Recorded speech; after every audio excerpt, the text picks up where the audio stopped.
जय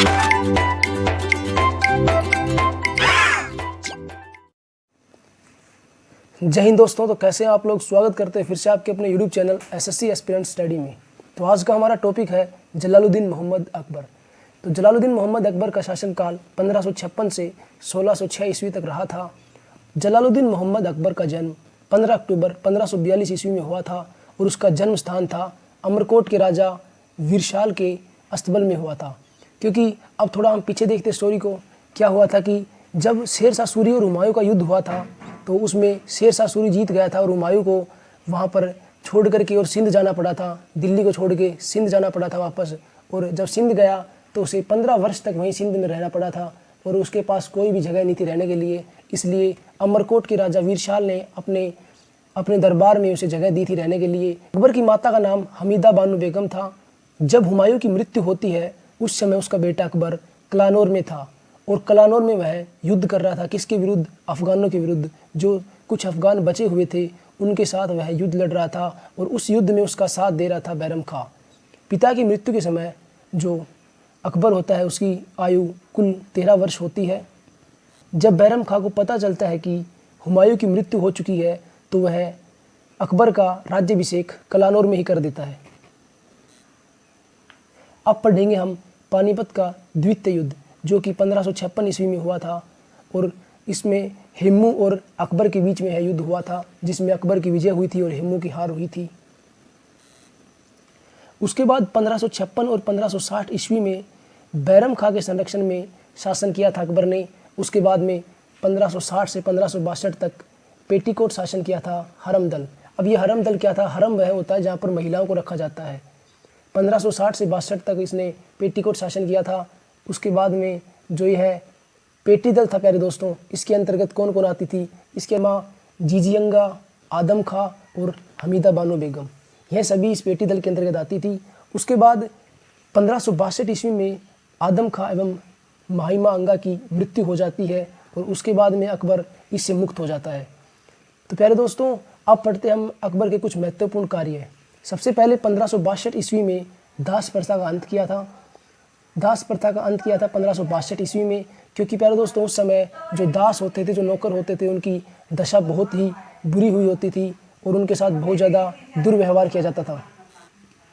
उसके बाद 1562 ईस्वी में हरम दल से मुक्ति और फिर 1563 ईस्वी में तीर्थ यात्रा कर हटाया। तीर्थ यात्रा कर था जो कि हिंदुओं के ऊपर लगाया हुआ था, उस कर को हटा देता है अकबर 1563 ईस्वी में। उसके पश्चात 1564 में जजिया कर हटाता है। जजिया कर के अंतर्गत कोई भी जैसे हिंदू रह रहा है उसको वहाँ पर रहने के लिए, उस धर्म को, हिंदू धर्म को अपनाने के लिए कर देना होता था, जिसका क्या नाम था? जजिया कर। अगर वह इस कर को नहीं चुका पाता था तो उसे अपना धर्म बदलना होता था और मुस्लिम धर्म को अपनाना होता था। इसलिए यह जजिया कर को हटाता है 1564 ईस्वी में अकबर। उसके बाद में 1571 ईस्वी में अकबर फतेहपुर सीकरी की स्थापना करता है और फिर 1575 ईस्वी में इबादत खाना की स्थापना। इबादत खाना इस्लाम धर्म के लिए था। इसके पश्चात 1578 में इबादत खाने के सभी धर्मों की धर्मचार्य के प्रवेश की अनुमति दे देता है। क्या करता है कि जब सबसे पहले इबादत खाना शुरू होता है 1575 ईस्वी में, तब क्या होता है कि सिर्फ इस्लाम धर्म के लिए ही खुला हुआ होता है, इस्लाम धर्म के लिए ही होता है। लेकिन 1578 में इसे सभी धर्मों के लिए अनुमति मिल जाती है। उसके पश्चात 1579 ईस्वी में मजहर की घोषणा करता है। मजहर सबसे बड़ा धर्म गुरु। उसके बाद 1582 में दीन ए इलाही की स्थापना। इसके अंतर्गत क्या था? जो अकबर होता है उसे सभी धर्मों को जानने की बहुत ज़्यादा इच्छा होती है। वो बहुत ज़्यादा उत्तेजित होता है सभी धर्मों को जानने के लिए और बहुत ज़्यादा वो इंटरेस्टेड भी होता है जानने के लिए। 1582 में दीन ए इलाही की स्थापना करता है अकबर। उसके पश्चात 1583 ईस्वी में इलाही संवत की शुरुआत करता है। अब दोस्तों हम अब पढ़ने वाले हैं अकबर के विजय अभियान। अकबर ने बहुत ज़्यादा विजय अभियान किए थे, बहुत ज़्यादा जगहों पर विजय की थी। अब सबसे पहला है मालवा। 1561 से 1562 ईस्वी में उस समय मालवा पर शासक कर रहा था बाज बहादुर और अकबर की तरफ से अहमद खां, पीर मोहम्मद एवं अब्दुल्ला खां जो इसका नेतृत्व करते हैं।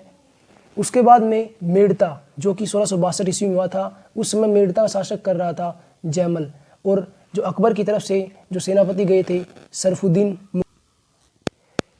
तीसरा था गोंडवाना, जो कि बहुत ज़्यादा इंपॉर्टेंट है, महत्वपूर्ण है।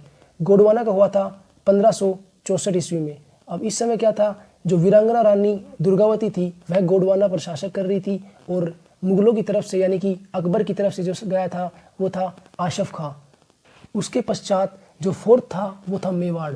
मेवाड़ में 1567 से और 68 तक हुआ था, जिसमें जो शासक कर रहा था मेवात पे वो था राणा उदय सिंह, और अकबर इसमें स्वयं गया था। और अकबर कहा जाता है कि इसमें कंप्लीट यानी कि पूरे को नहीं जीत पाया था, और जो कुछ हिस्सा बच गया था वहीं से वो लौट गया था अकबर। उसके पश्चात जो पाँचवें वर था वो था रणथंभौर। रणथंभौर का हुआ था 1569 ईस्वी में, जिस पर उस समय रणथंभौर पर सूरज नारायण हांडा शासन कर रहा था, और अकबर की तरफ से राजा भगवान दास एवं अकबर स्वयं जाता है इसको विजय प्राप्त करने के लिए। उसके बाद में जो 6 नंबर पे आता है हमारा कालिंजर। कालिंजर का हुआ था 1559 में, और इस पर जो शासक कर रहा था कालिंजर पर रामचंद्र था, और अकबर के नेतृत्व में गया था मजनू शाह काकशाह। उसके पश्चात 7वां था गुजरात का 1571 में। इस पे जो राजा था गुजरात का शासन कर रहा था वो था मुजफ्फर खां तृतीय, और अकबर स्वयं गया था इसमें, और अकबर ने विजय प्राप्त की थी। 8वें नंबर पर बिहार एवं बंगाल का विजय अभियान जो 1574 ईस्वी में हुआ था।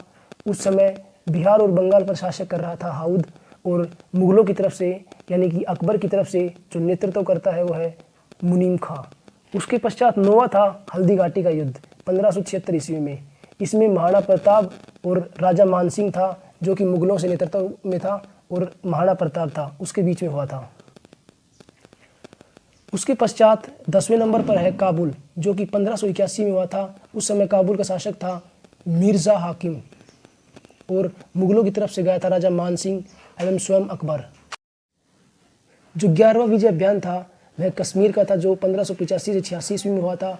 उस समय कश्मीर पर शासक कर रहा था यासूब वह उसका बेटा याकूब खां, और मुगलों के नेतृत्व में गया था राजा भगवान दास। उसके बाद में 12वां था सिंध का 1591 ईस्वी में। उस समय सिंध पर शासक कर रहा था जानी बैग, और मुगलों के नेतृत्व में गया था अब्दुल रहीम खान का। जो 13वां विजय अभियान था वो था उड़ीसा का, जो 1590 से 91 ईस्वी में शुरू हुआ था, और इसका जो शासक कर रहा था उड़ीसा पर वो था निसार खां, और इसका मुगलों का जो नेतृत्व किया था वो था राजा मानसिंह। उसके बाद में जो 14वां विजय अभियान था वो था बलूचिस्तान का, जो 1595 ईस्वी में हुआ था। उस समय बलूचिस्तान पर शासक कर रहा था अफगानों का अधिकार था, और जो मुगलों की तरफ से जिसका नेतृत्व किया था वो था मीर मासूम। उसके बाद जो 15वां विजय अभियान था वो था कंधार, जो 1595 ईस्वी में हुआ था। उस समय कंधार का शासक था मुजफ्फर हुसैन मिर्ज़ा, और मुगलों की तरफ से इसका नेतृत्व किया था शाह बैग ने। 16वां विजय अभियान था खानदेश का, जो कि 1591 ईस्वी में हुआ था।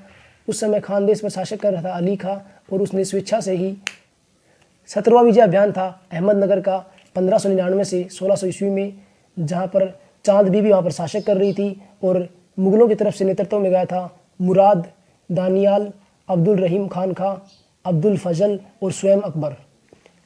18वां विजय अभियान था असीरगढ़ का, जो 1601 ईस्वी में हुआ था, और मिरन बहादुर जो वहाँ पर शासक कर रहा था असीरगढ़ में, और अकबर स्वयं गया था इसके अंदर। जैसे आमेर एवं भारवाड़ा ये जगह थी जहाँ पर स्वेच्छा से ही अधीनता स्वीकार कर ली थी इन्होंने। अब हम पढ़ेंगे अकबर के विषय में। अकबर ने 1662 ईस्वी में आमेर के राजा भारमल की पुत्री हरकाबाई से विवाह किया, और 1669 ईस्वी में हरकाबाई की कोख से सलीम खां का जन्म हुआ, जिसे हम आगे जहांगीर खां के नाम से पढ़ेंगे। अकबर के समय पर 15 प्रांत हुआ करते थे। अकबर ने अनुवाद विभाग की भी स्थापना की। अब हम पढ़ेंगे अकबर के नौरत्न। सबसे पहला है बीरबल। यह एक बहुत अच्छा सलाहकार और अकबर का मित्र था। दूसरा है मानसिंह, यह आमेर का राजा था। तीसरा है अब्दुल रहीम खान खां, यह बैरम खां का बेटा था। और चौथा है टोडरमल, जो पहले शेरशाह सूरी के दरबार में कार्य करता था और अब अकबर के। पांचवा है तानसेन, जो एक बहुत मशहूर संगीतज्ञ था। छठा है अबुल फजल, जो एक दरबारी इतिहासकार था। सातवां है फैजी, जो एक फ़ारसी कवि था। आठवां है मुल्ला ओ प्याजा, यह एक बहुत अच्छा सलाहकार था। नोवा है हकीम उकाम, जो एक बहुत अच्छा रसोइया था और उसका एक सलाहकार भी था। अकबर ने मनसबदारी व्यवस्था की भी शुरुआत की थी। अकबर के शासनकाल को इतिहासकारों ने स्वर्ण युग भी कहा है, क्योंकि अकबर एक बहुत महान सम्राट था, बहुत महान शासक था, और इसलिए इतिहासकारों ने इसको स्वर्ण युग भी कहा है। 1605 ईस्वी में पेट की बीमारी के चलते अकबर की मृत्यु हो गई और अकबर का मकबरा आगरा के निकट सिकंदरा में स्थित है। तो प्यारे दोस्तों, आज के लिए इतना ही। अगर वीडियो आपको अच्छी लगी तो चैनल को सब्सक्राइब करें, वीडियो को लाइक करें। जय हिंद, जय भारत।